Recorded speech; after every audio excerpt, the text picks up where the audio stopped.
Je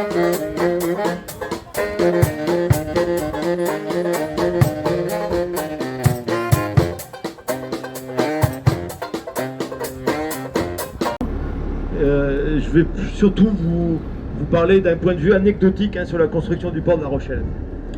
Alors, pourquoi le port de La Rochelle-Palisse? En 1860, le port de La Rochelle-Ville est saturé et en 1862, on construit un bassin extérieur. Alors, pour ceux qui connaissent, c'est le bassin qui est situé le long de l'aquarium de La Rochelle. Il a une double vocation, il fait d'un côté, on va dire du côté aquarium, il fait de la pêche, il se dessert la pêche avec un encan, et du côté ville en bois, côté opposé, il est utilisé au commerce, transport de marchandises. 10 ans plus tard, 1872, ce nouveau bassin est saturé. On peut dire que l'ensemble de la place portuaire de La Rochelle-Ville est saturé. Donc les autorités de l'époque, il s'appelle le ministère des Travaux Publics, décident, dans le cadre de grands travaux généraux, c'est la Troisième République, ça dit Carnot, dans le cadre de grands travaux, décident de construire un nouveau port à La Rochelle-Ville.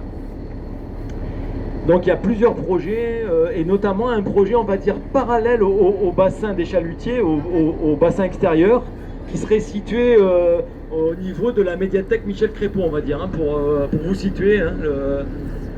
Mais le ministère des Travaux Publics, ça ne lui convient pas, ce projet ne lui convient pas.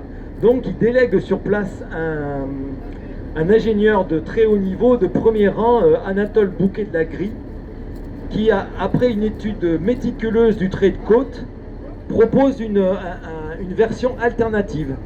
Il dit que, à son sens, le meilleur site pour construire un port, c'est à La Palisse, dans un site qui s'appelle la Mare à l'Abbesse, qui est une dépression naturelle à l'emplacement de l'actuel bassin où vous naviguez tout de suite.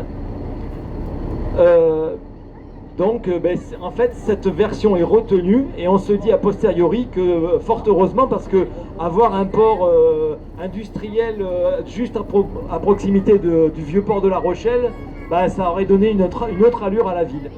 Donc, fort heureusement, ça n'a pas été retenu et le port de La Palisse s'est construit.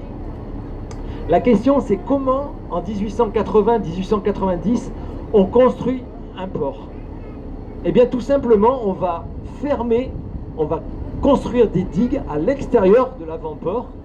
Alors bien sûr, l'avant-port est beaucoup plus réduit qu'actuellement, mais on va construire des grandes digues, 600 mètres et 400 mètres, qu'on va fermer et on va enlever l'eau à l'intérieur de ce volume, de cet espace, et on va creuser à la main, manuellement. Donc on peut dire que les 11 hectares et demi du bassin à flot et les 12 hectares et demi de l'avant-port, du petit avant-port, de l'avant-port historique, ont été creusés à la main.